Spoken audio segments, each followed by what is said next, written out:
When we first laid eyes on the land by the creek, it was nothing more than a rugged patch of wild soil and overgrown willow.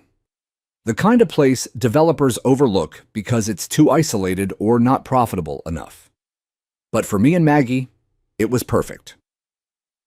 After 23 years in city noise and bureaucratic firefights, me as a civil engineer, her as a U.S. Marshal, we were both tired of tension, both hungry for silence. The land sat just outside of Ridgebend, a small town with polite smiles and tight lips. It wasn't postcard beautiful, not the way catalogs would frame it, but it held its own charm. The wind danced differently through the cedar trees, the air was richer after it rained, and the small creek that curved through the lower half of our property seemed to hum some forgotten melody at dusk. We called it Whisper Bend. I remember the day we signed the deed. Maggie was still in her duty blues, her badge tucked away in a canvas tote. We weren't trying to draw attention, just a couple nearing retirement, trying to settle. The notary gave us that small-town squint, half suspicion, half curiosity, but said nothing. And for a while, that was how things were. Quiet, uneventful, blissfully boring. We spent the first few months clearing brush, setting up rainwater collection tanks, and bringing in solar panels. It wasn't just a retirement hobby, it was our statement. We didn't want the HOA planned communities with manicured grass and 43-page covenants. We wanted wild edges, nights full of stars, and the freedom to build what we wanted, where we wanted. The property had technically been annexed into a place called Pine Ridge Estates, a development that on paper had plans to grow into a suburban haven. But it hadn't happened. The only estates were scattered cabins like ours, spaced out with trees thick as curtains. We weren't part of the HOA, not legally. Our parcel predated the HOA charter by 15 years. That was confirmed by the county registrar when we bought it. Still, whispers reached us, neighbors mentioning HOA patrols doing drive-bys. Letters slipped under doors about paint colors, mailbox styles, even outdoor lights. Most folks shrugged and complied. Others kept their heads down. We figured they'd leave us alone since we technically weren't under their thumb. Turns out we underestimated how badly some people want control. It started small. A letter appeared in our mailbox, no stamp, no return address. Just a crisp, typed warning, unregistered fencing violates Pine Ridge Code 4.3. Remove or face penalties. I laughed. Maggie didn't. She held it in her hand, scanned the lines like it was evidence. There's no Code 4.3, she muttered.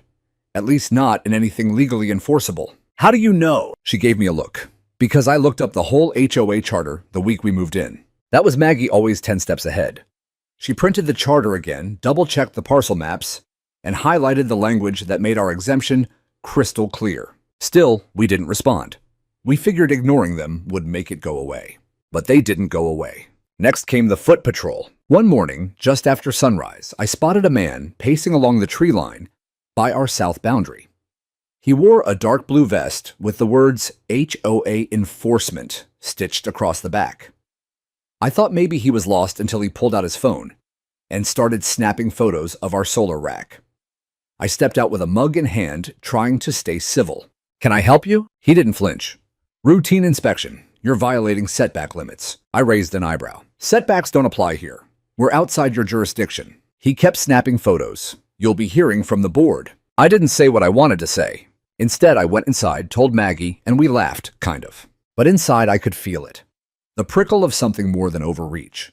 This wasn't about code compliance. It was about making a statement.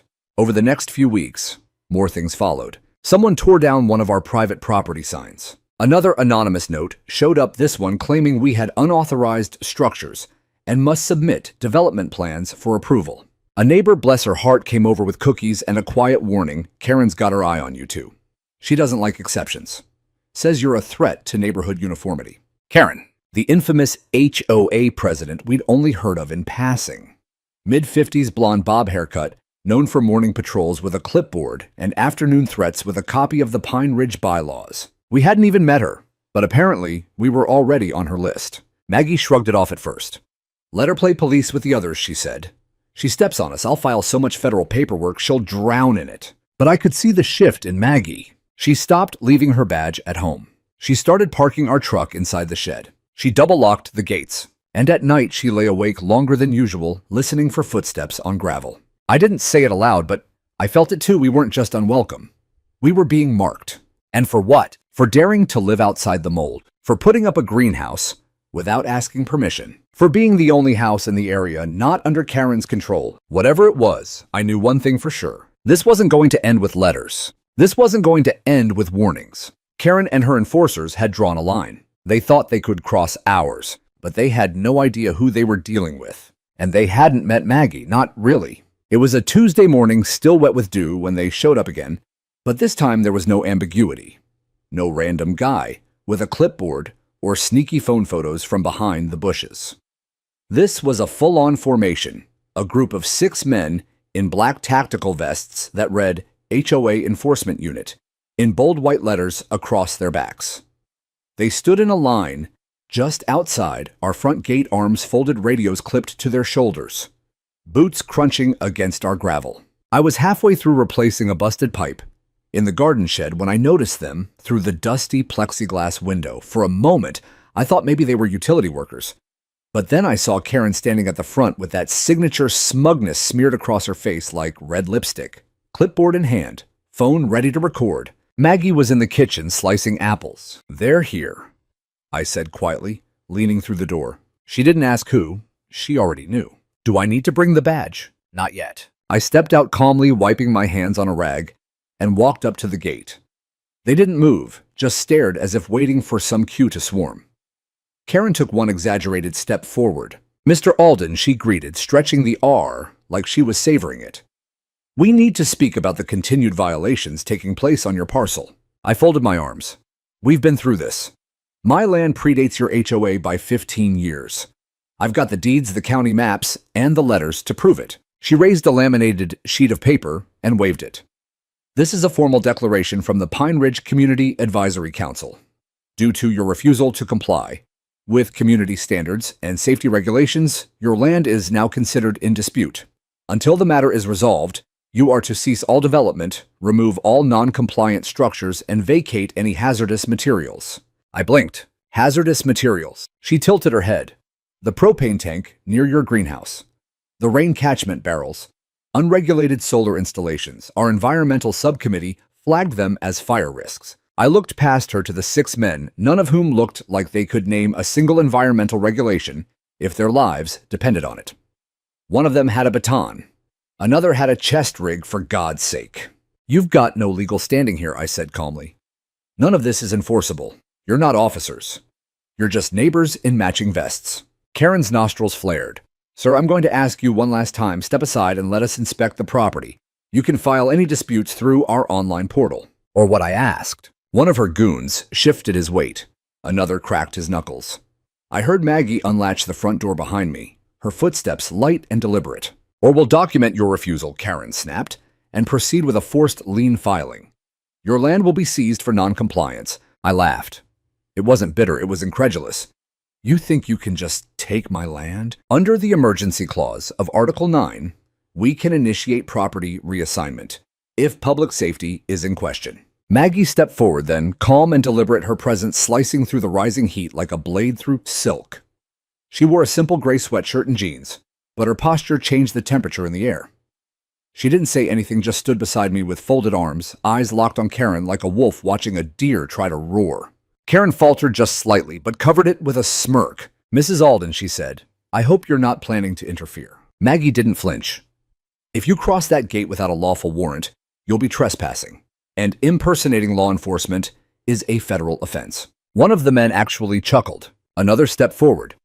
"Lady, we've got the authority of Pine Ridge HOA, which is not a law enforcement agency," Maggie cut in.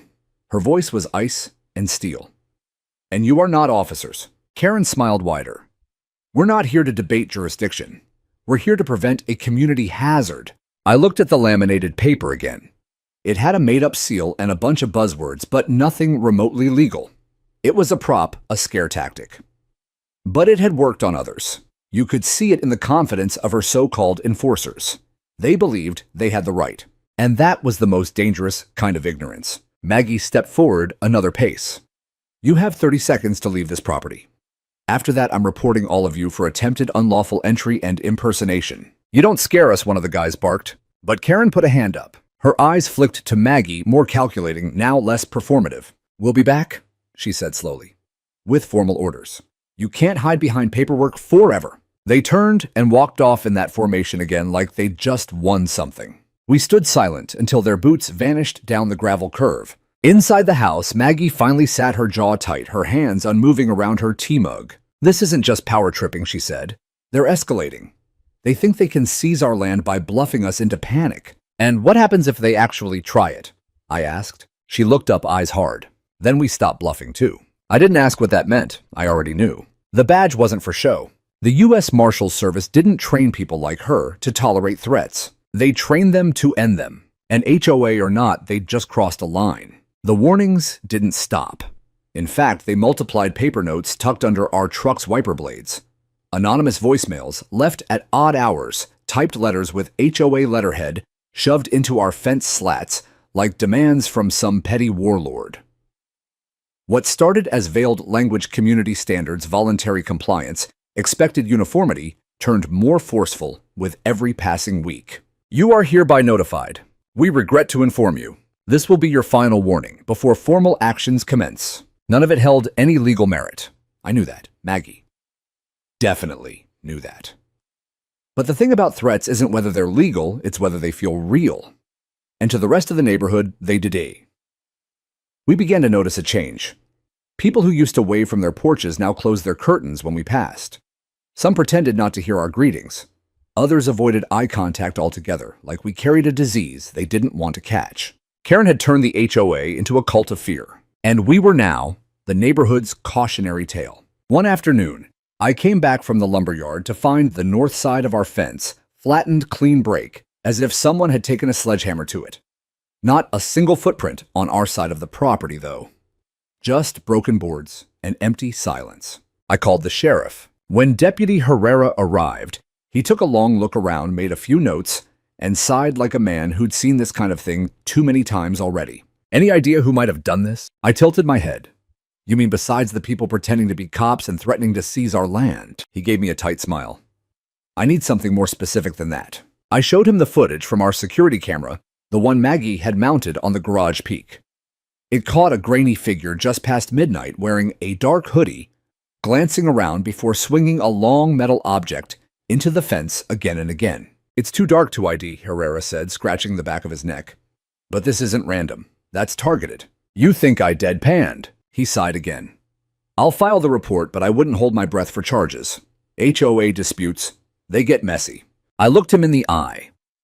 "This isn't a dispute. This is organized intimidation." "I'm not arguing," he said, "but they've got lawyers and friends in the county board. You want this to stop? You'll probably need to hit them where it counts, paperwork, not police." That was the moment I knew we weren't just dealing with nosy neighbors or wannabe officers. This was something bigger, something built to wear people like us down until we gave up or moved out. But they picked the wrong couple. Maggie doubled down. She filed formal complaints with the county assessor, the building department, the Department of Consumer Affairs, even the real estate fraud unit. Every time a new note appeared on our door, she filed a copy, annotated it, and added it to a growing binder labeled Pine Ridge HOA, Aggressive Actions. Meanwhile, I reinforced the fence with steel posts. I installed motion-activated floodlights. We even replaced the front gate with a reinforced composite frame that clanged shut with a finality that could wake the dead. But the threats escalated too. Someone spray-painted violator on our driveway one night. A week later, we received a letter not from the HOA, but from a private legal firm. It accused us of detracting from neighborhood value and claimed Karen's committee was exploring options to bring a civil suit against us for disruption of community harmony. They wanted us to pay for the privilege of being bullied. And the scariest part, they almost made it sound legal. Maggie didn't blink. "I've dealt with cartel fronts with more professional cover stories than this," she muttered, flipping through the complaint. "But if they want to fight on paper, they're going to get it." She contacted a friend, Miriam, a seasoned federal litigator with an affinity for taking down corrupt local governments. Miriam didn't just respond, she dug. Within days, she'd uncovered that the HOA wasn't just bluffing about seizing land. They were actively lobbying the town's zoning board to redraw property lines. In short, They wanted to reclassify parcels like ours as development priority lots, giving themselves leverage to force buyouts or initiate eminent domain seizures under the guise of community interest. They were building a land grab, and they were disguising it as civic duty. We weren't just a threat, we were the holdout, the last puzzle piece they couldn't move. And now they were getting desperate. That night, Maggie locked every door and window before turning in. I found her sitting on the bed holding her badge. "They're going to try something soon," she said. I nodded. "You want to stay somewhere else for a while?" She looked at me like I'd grown another head. "No. I want them to try." We sat in the dark for a long time after that. No TV, no lights, just the sound of the wind moving through the trees outside Whisper Bend. The land hadn't changed, but we had. We weren't homeowners anymore. We were targets, and the next time they came, we would be ready. By the end of that week, I had rebuilt the northern fence. For the third time this time, with reinforced steel mesh welded to cedar posts, the kind used on government wildlife preserves. It wasn't pretty, but it was legal. I made sure of that. Every measurement, every material, every permit filed with the county. Maggie triple-checked everything right down to the paint. "Let them try to claim this is a hazard," she muttered as she photographed the fence, from every angle, date, and time stamped. For a few days, things were quiet. Too quiet. We didn't see any HOA foot patrols, no notes, no late-night whispers outside the gate. Just silence. Like a predator crouched in the grass, waiting. Then one morning, 3:24 a.m. to be exact, the motion sensors triggered. Our phones buzzed simultaneously. I was out of bed before I even opened the app. On the screen, 6 figures again, in black vests, 2 with crowbars, one carrying what looked like bolt cutters. They didn't come in through the main road.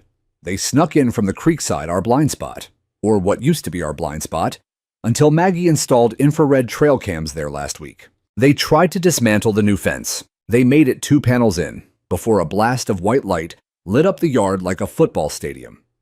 Maggie had rigged a high-lumen halogen to the sensor enough to blind a raccoon from 50 yards. The men scattered like cockroaches. I was already on the porch, barefoot, shotgun slung, but not raised. Maggie stood beside me, phone in hand, recording. She didn't say a word. She didn't have to. They saw her and they bolted. That morning, we didn't go back to sleep. We sat on the porch until dawn, coffee going cold, watching the sunrise over the misty tree line. When it was light enough, we went to inspect the damage. 2 fence panels bent and mangled, but Maggie smiled. They finally crossed a line. I raised an eyebrow. That wasn't the line already. She shook her head and tapped the side of her temple. "Breaking and entering is local.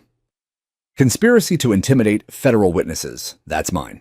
See, what Karen didn't know, what none of them knew, was that Maggie wasn't just a marshal on paper.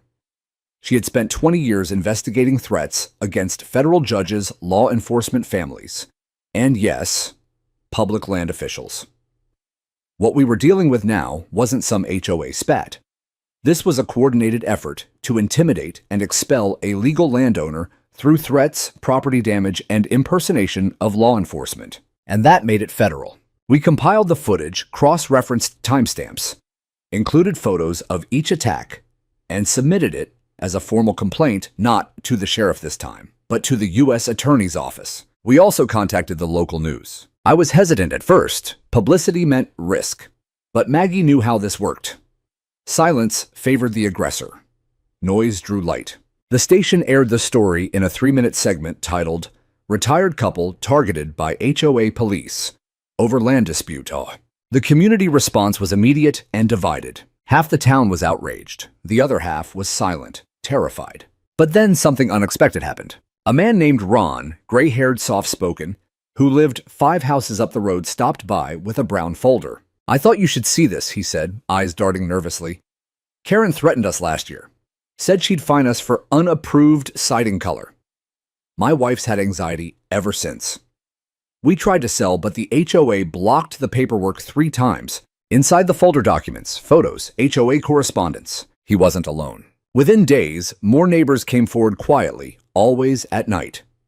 They shared stories of liens filed without legal precedent, complaints invented from thin air, anonymous inspections that led to harassment. It was a pattern, a racket, and we had the start of a case. Maggie worked late into the night building a timeline, connecting dots. One neighbor mentioned Karen's brother worked on the zoning commission. Another said she bragged about fast-tracking development projects by getting non-conforming properties out of the way. Translation, they wanted our land because it connected two larger lots the HOA planned to flip into a luxury community space. We weren't a nuisance. We were in the way. And the fence, that wasn't just a symbol of resistance. It was a provocation. So they came again, this time in daylight. Karen herself stood outside our gate flanked by 3 men in those black vests. Only now they had body cams, clipboards, and laminated ID badges with barcodes, trying to look official. I was chopping firewood when they arrived.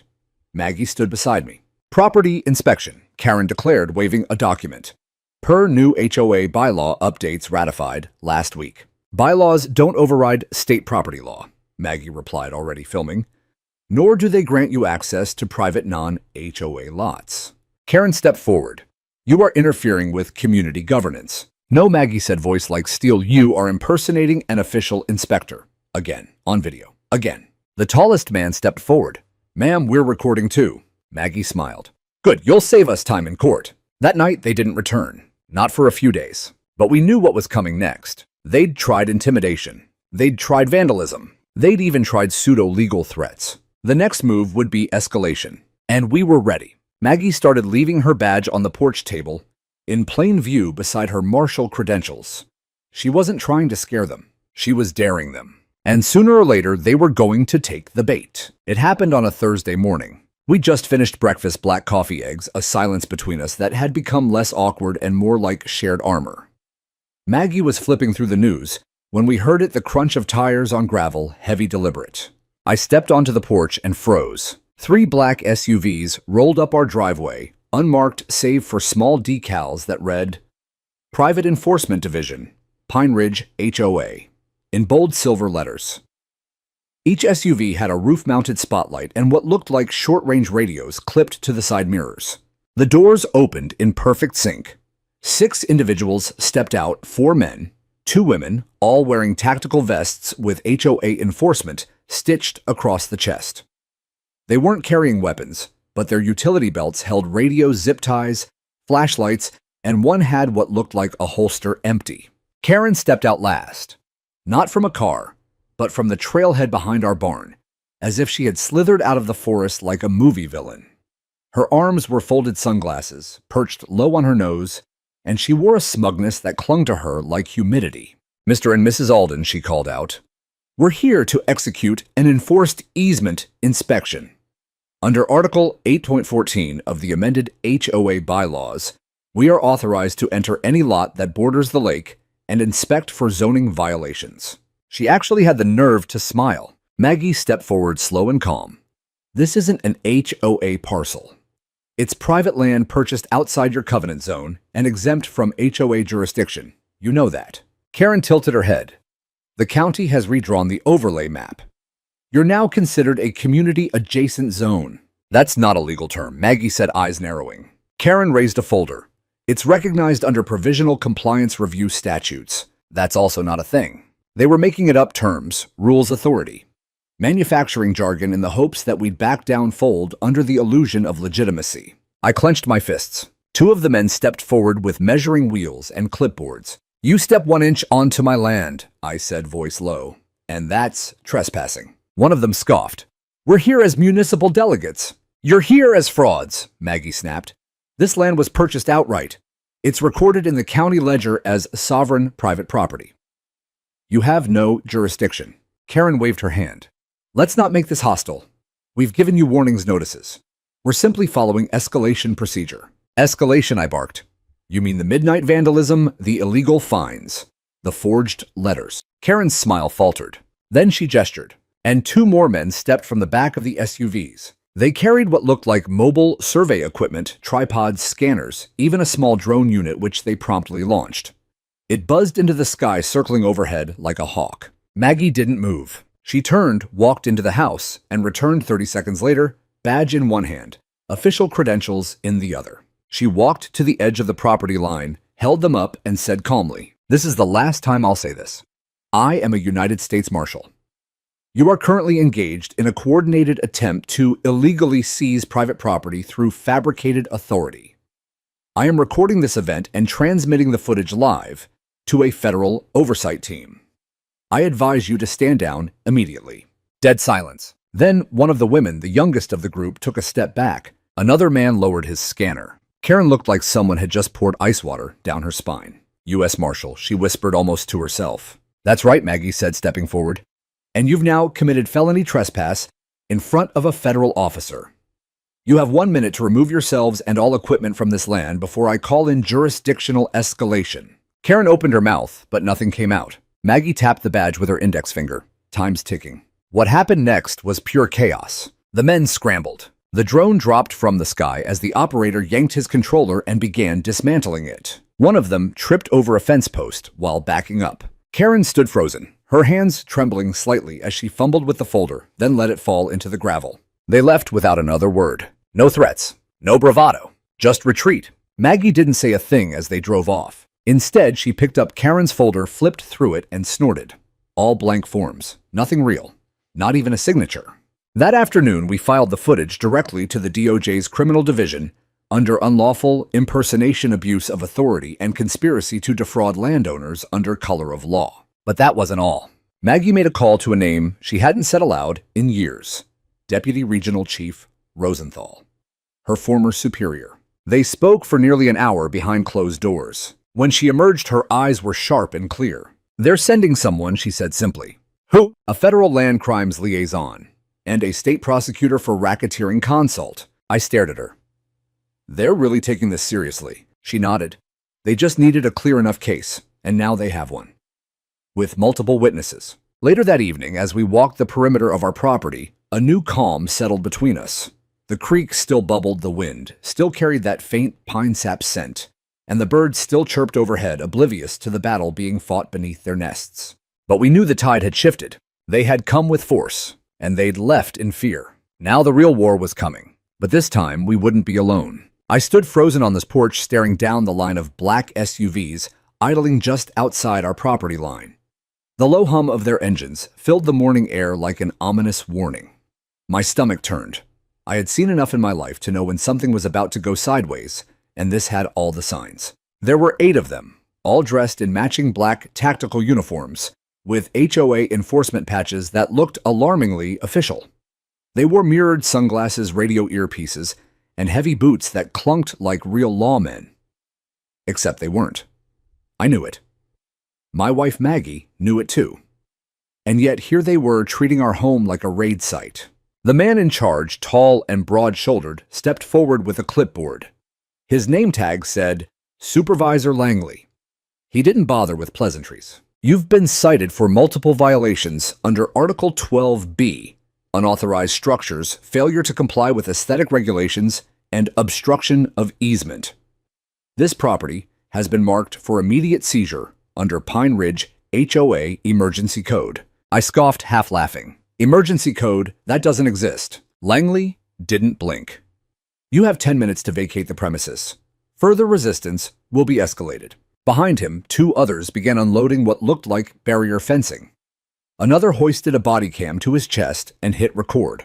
That's when I heard the soft creak of our screen door behind me. Maggie stepped out slowly, as calm as ever, wearing jeans, a flannel shirt, and the quiet confidence of someone who stared down far worse than this. She didn't say anything at first, just assessed the situation with that precise analytical look I'd seen countless times before when she still worked in the field. Langley spotted her and immediately changed tone. Ma'am, this is an active enforcement site. I need you to return inside for your safety. Maggie didn't flinch. Who gave you authority to enforce anything here? He lifted the clipboard like it was scripture. These orders come from the HOA board. Maggie's voice dropped firm and cool, which is not a legal governing body. You're trespassing. Langley took a step toward the porch. Ma'am, if you interfere, I'll have to detain. That's as far as he got. Maggie reached into her flannel, pulled back the left side just enough to reveal the unmistakable flash of a U.S. Marshal badge clipped to her waistband. Tralauter. Langley blinked. So did the guy with the camera. I'm Deputy U.S. Marshal Margaret Gentry, she said with measured authority. You're impersonating law enforcement, unlawfully attempting property seizure, and potentially violating federal statutes under 18 U.S. Code 912. I suggest you step back. A stunned silence fell over the scene. For the first time since they arrived, Someone from their group hesitated. A young guy, maybe late 20s, shifted his weight awkwardly and muttered something under his breath.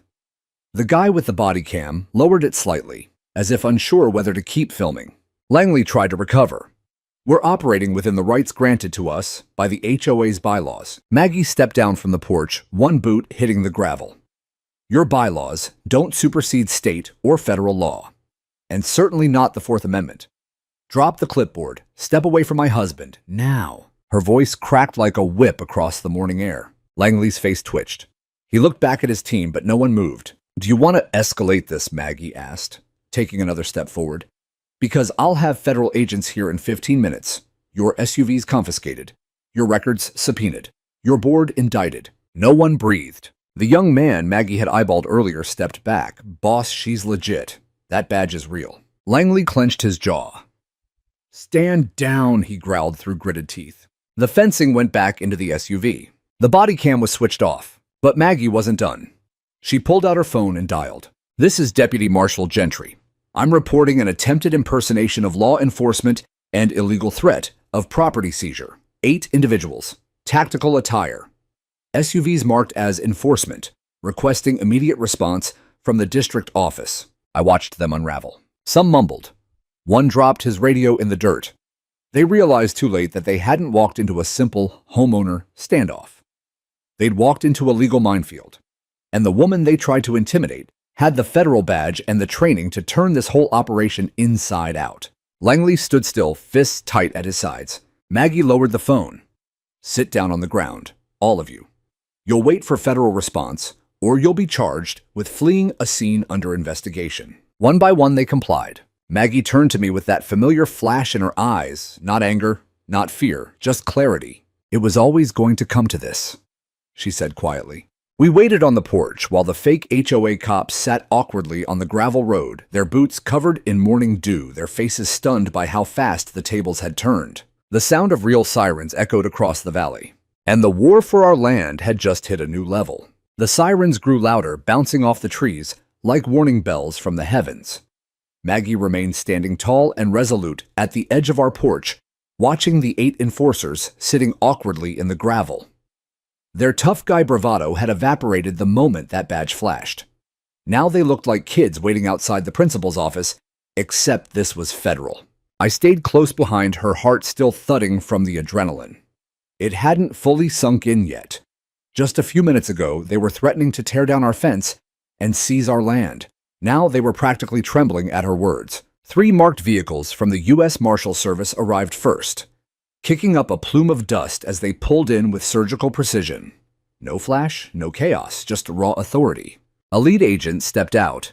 His eyes darted to Maggie, and then to the seated men. Marshal Gentry. She nodded and stepped forward, handing him her notes and the phone she'd used to record the confrontation. I've got a full camera log from our home system, she said, voice sharp and composed. The whole thing from the moment they drove up to the moment they dropped the radios. He took the phone, scanned through a few seconds of footage, then turned toward the imposters. I'm placing you under federal investigation for impersonating law enforcement, criminal trespass, and attempted unlawful seizure of private property, he said. You will be detained for questioning. Keep your hands where we can see them. The men didn't resist. 2 tried to look tough. The rest wilted. I watched the agents move in, efficient and professional. Zip ties replaced handcuffs. SUV doors slammed. Radio chatter buzzed softly in the background as they checked IDs and called in license plates. Maggie stood like a statue, her face unreadable. She wasn't gloating. She wasn't even angry. She was doing what she always did, finishing what needed to be done. The last of the HOA officers were loaded into the SUVs. But the fallout was only beginning. The real shock came when one of the agents handed Maggie a folder. You're going to want to see this, he said. We did a quick scan of their vehicles, found coordinated printouts of your property, deed zoning maps with handwritten notes and internal HOA emails suggesting an eminent domain play. Eminent domain, I asked, incredulous. This isn't a government agency. They don't have that power. They know, the agent replied grimly. That's what makes this criminal. They were banking on intimidation and confusion. It's not just you, sir. This is one of 6 complaints filed in this region in the last 2 months, similar MO. The Pine Ridge HOA appears to be testing boundaries. Maggie flipped through the documents and pointed to a name. Gerald Whitmore, she murmured. He's the current HOA president. The agent nodded. We're going to need statements from both of you. And we'll be issuing a subpoena for all HOA board communications over the past year. I looked at Maggie. You think he sent them? I think he's not just complicit, she said. I think he's the architect. The agents packed up and left with the 8 men in custody.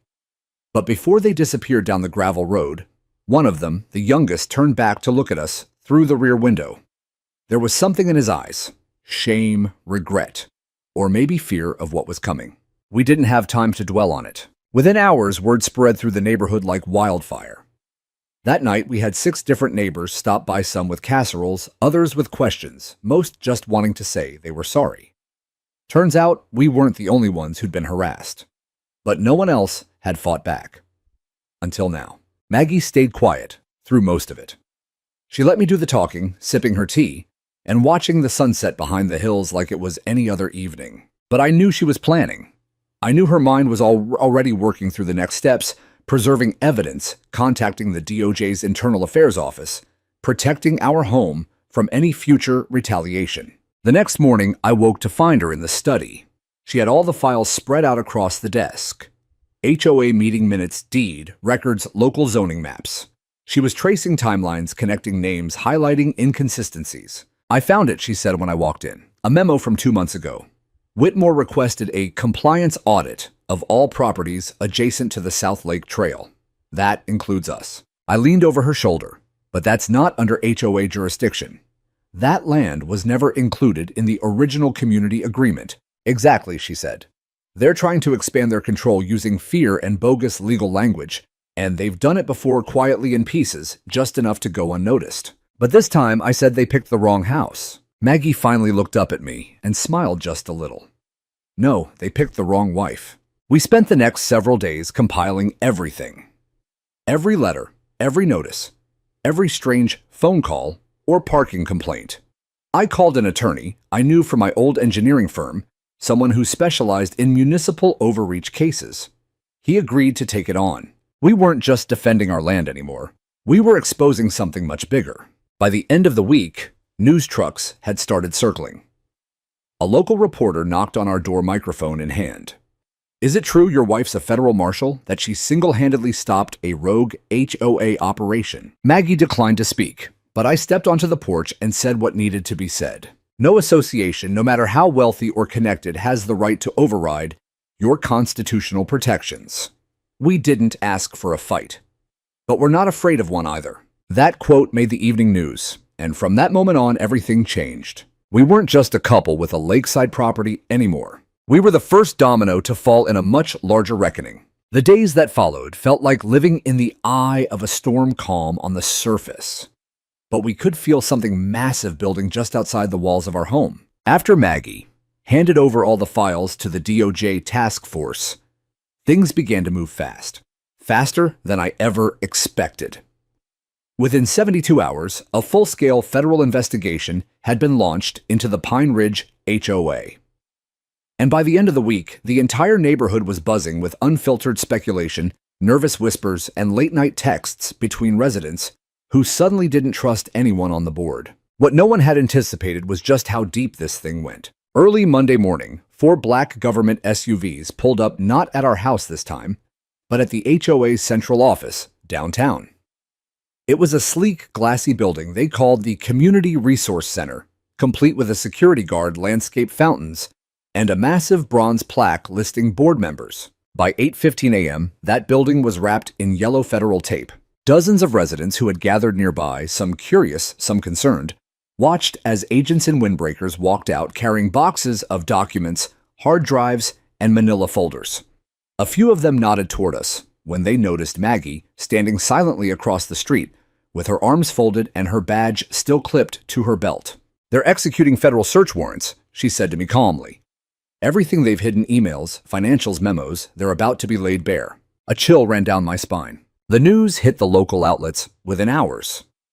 Federal agents raid Pine Ridge HOA headquarters amid allegations of fraud, property seizure, and impersonation.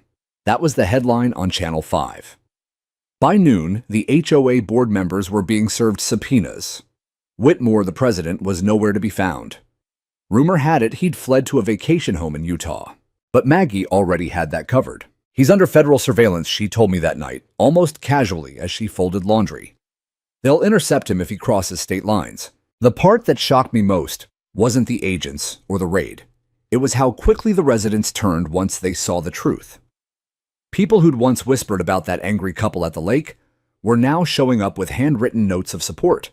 Some brought pie. Others brought horror stories. "We got fined for planting a fig tree," one elderly neighbor told me tearfully. "They said it obstructed the communal view corridor. But we live 5 blocks from the lake. They made us pay $800 for a mailbox they said was too colonial," another added. "And worst of all, they threatened to revoke our home lease if we didn't host the fall fundraising gala," said a young mom holding a toddler. It wasn't just abuse. It was systemic manipulation, coercive control masked as community leadership. And it had gone unchecked for years because no one had the tools or power to fight back. Until now. The DOJ team contacted Maggie again that Wednesday, asking her to consult. They'd discovered encrypted emails between Whitmore and a real estate developer in Dallas. It turned out the eminent domain language wasn't just bluster. It was part of a long-term plan to clear lakeside lots and sell them as a private luxury resort enclave. Our house had been marked Phase 1, high-value target. That made my blood boil. "They were planning to bulldoze us into memory," I muttered. "And they would have gotten away with it." Maggie didn't reply right away. She was reading through the case notes, her brow furrowed. "They didn't count on resistance," she finally said. "They never thought anyone would push back, let alone push through. People like Whitmore build their power on silence and fear." That night, we sat on the porch, just the two of us, the lake quiet, under a waxing moon. For the first time in weeks, I felt a kind of stillness return. Not peace exactly, but the kind of silence that comes after truth breaks through the noise. Maggie reached over, took my hand, and whispered, "You know we're not done yet, right?" I nodded, not by a long shot. The next morning, she testified before a grand jury. Calm, concise, and detailed. I wasn't allowed in the room, but the prosecutor later told me it was the most professionally delivered civilian testimony they'd ever received. 2 days later, federal charges were officially filed against 5 members of the HOA board, including Whitmore, who had finally been tracked down and arrested outside a golf resort in Arizona. Charges ranged from conspiracy to defraud, unlawful seizure of private property, impersonation of a public officer, and interference with federal investigations. The fallout was immense. Banks began freezing HOA accounts. Vendors pulled out. Service contracts were revoked. A community-wide meeting was called this time, not by the board, but by the residents themselves. Maggie and I were asked to attend. We almost didn't go. We didn't want to be paraded around like heroes. But we went anyway. We sat in the back row surrounded by people who once feared the board and were now determined to take it back. One by one, residents stood up and shared their stories.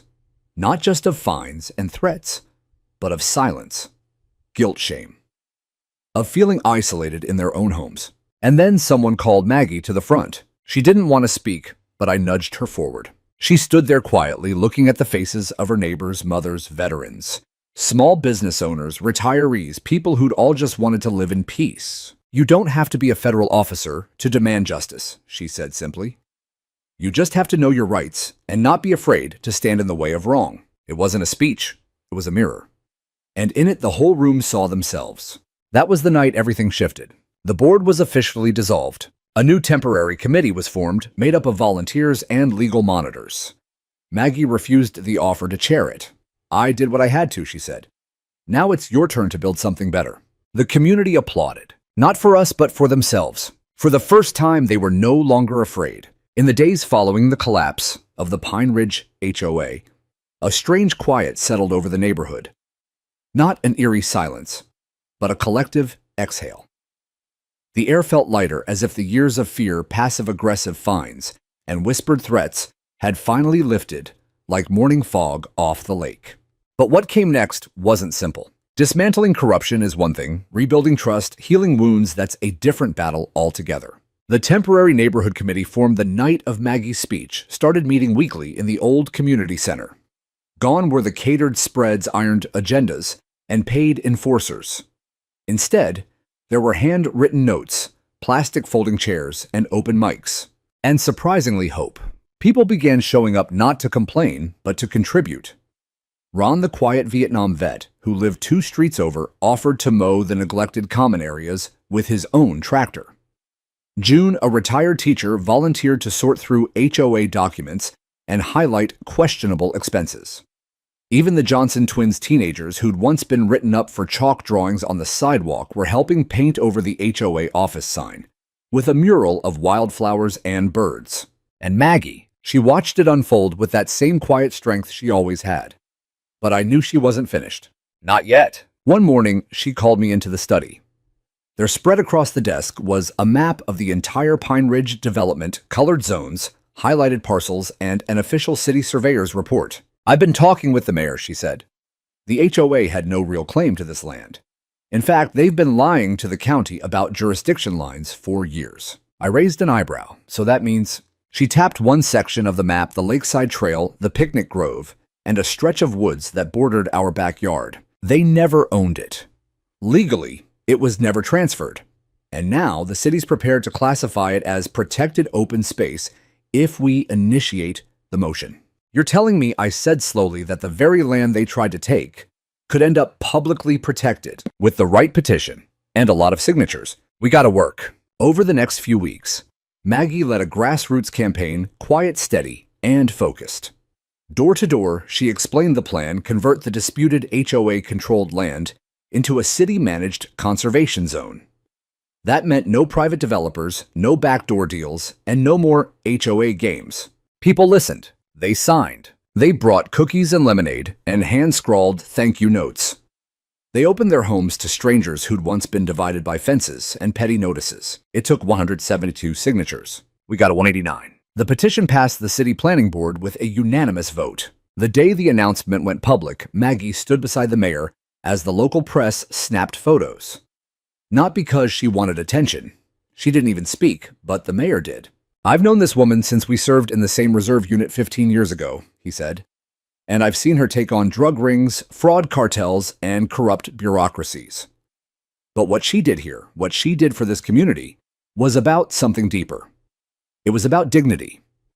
She reminded us what leadership looks like when it doesn't seek control but restoration." Maggie just smiled, gave him a polite nod, and stepped back into the crowd. That afternoon, we walked the trail behind our house, the place where it all started.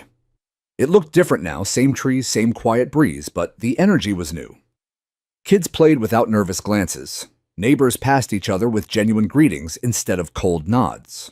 We paused at the bench overlooking the lake. She sat first. "Do you ever wonder," I asked, "if we hadn't fought back, how far they would have gone?" Maggie looked out over the water. "Farther than we'd like to imagine. But bullies only thrive when no one says no." I nodded. "And when someone finally does, they scatter like roaches in the light." She turned to me. "We didn't just protect our home. We reclaimed a community." She was right, but there was still one thing left. We had the old HOA office abandoned, now its sign removed, and papers left in half-boxed disarray. The temporary committee didn't know what to do with it. So Maggie proposed something. A resource center not for rule enforcement, but for education and protection. A place where people could learn their property rights, connect with city services, even host neighborhood events or start support groups. No bureaucracy, no politics, just people helping people. They called it the Ridge House, and they asked Maggie to give it a proper opening. So one warm Saturday morning, with a modest crowd gathered under the oak trees, she stepped onto a makeshift platform built by the Johnson twins and spoke into a borrowed microphone. "I'm not here to retell the past," she said. "You lived it. We all did. I'm here because we proved something together that no contract, no board, no badge stitched by a sewing machine can override what's right. And now we build something better." Applause erupted, not thunderous, but meaningful. That night, after everything was packed away, we sat on the back porch again. The same place where just weeks before we'd braced ourselves for confrontation. But now the lake was peaceful. The porch lights from nearby homes twinkled like small stars, and in the distance, someone was playing an acoustic guitar. "You did it," I said softly. "No," she whispered. "We all did." And for the first time since this storm began, I knew we could finally rest. I thought the final chapter would be written with the signatures on that petition and the cheers at the Ridge House opening. I thought we had crossed the finish line. But healing, true, lasting healing, doesn't come with a headline or a ceremony. It comes in the quiet. In the moments when the weight finally lifts and you realize you no longer need to look over your shoulder. It was about a month after the Ridge House opened that the last piece of the puzzle fell into place. A letter came in the mail, cream-colored and formal, with the seal of the U.S. District Court embossed in the corner. Maggie opened it at the kitchen table while I sipped my coffee. Her eyes scanned the page once, then again slower. "They're offering restitution," she said. I leaned in. "To us. To every resident impacted by the HOA's unlawful actions. Every bogus fine. Every forced sale. Every harassment incident, they're launching a fund. DOJ and HUD are coordinating it. It didn't erase the damage, but it was accountability, tangible, public, and undeniable. For families forced out, for elderly couples harassed, for veterans like Ron, who'd been threatened with foreclosure, it was a start." Maggie didn't even look relieved. She looked resolved. "This is what they deserved," she said. "Not revenge, just truth and repair." That night, we had dinner on the deck with a few of the neighbors, Ron, June, the Johnson twins' parents, even Miss Ellie from 3 doors down, who used to avoid us like the plague. The table was full of laughter plates of ribs coleslaw, deviled eggs, and a homemade peach cobbler that Maggie couldn't stop raving about. At one point, I looked around and realized this was the community we'd always hoped to live in. It had been here the whole time, just buried beneath fear and bureaucracy. Someone had to break the ground, and Maggie had been that someone. Eventually, the talk turned to the future. What would Pine Ridge be 5 years from now? Could they stay self-managed? Would the committee become something more permanent? And inevitably, Maggie June said, half laughing, "We still think you should run for city council. You've got half of Pine County behind you." Maggie just smiled and raised her glass of iced tea. I already had my war. It's time for someone else to lead the peace. The sun dipped low, casting golden light across the lake. For the first time since the bulldozer was blocked, I felt like time was moving forward instead of just repairing itself. But the story didn't end with us. 2 months later, a small article ran in the Pine County Chronicle, barely a blip compared to the weeks of media firestorm before. It read, "On the former headquarters of the Pine Ridge HOA, now the Ridge House has officially been recognized by the State Historical Registry as a landmark of citizen-led justice reform and grassroots legal defense. Plans are underway to replicate its model in 5 other counties struggling with HOA-related corruption." I clipped it and framed it in the study. Not because of pride, but because of the power of what it represented, the ripple effect. One woman stood up. One community followed. And the system bent finally in favor of the people it was meant to protect. A few weeks after that, on a still Saturday morning, Maggie and I walked down to the lake again, like we always did. She carried a small metal tin. "What's that?" I asked. She knelt at the edge of the trail, brushing aside some leaves to reveal a small flat stone. Beneath it was the old ID badge she used to carry when she was still active. The one with her younger face and a sharper haircut. She'd buried it there the day she retired. Said it was symbolic. That she was ready to live like everyone else. Now she picked it up, dusted it off, and handed it to me. "I think it's time to bury it again," she said, smiling. "Even after everything." She nodded. "I didn't fight this fight because I'm a marshal. I fought it because I'm a homeowner, a wife, a neighbor. That badge just reminded them I knew how. So we buried it again. This time, not as a goodbye, but as a marker. A reminder that peace isn't passive. That freedom must sometimes be reclaimed inch by inch, letter by letter, witness by witness." As we stood, I looked out over the land they had once tried to take. The wild grass swayed. The water glimmered. The people were free. We walked home hand in hand. And for the first time since it all began, I knew this wasn't just the end of a story. It was the beginning of a legacy.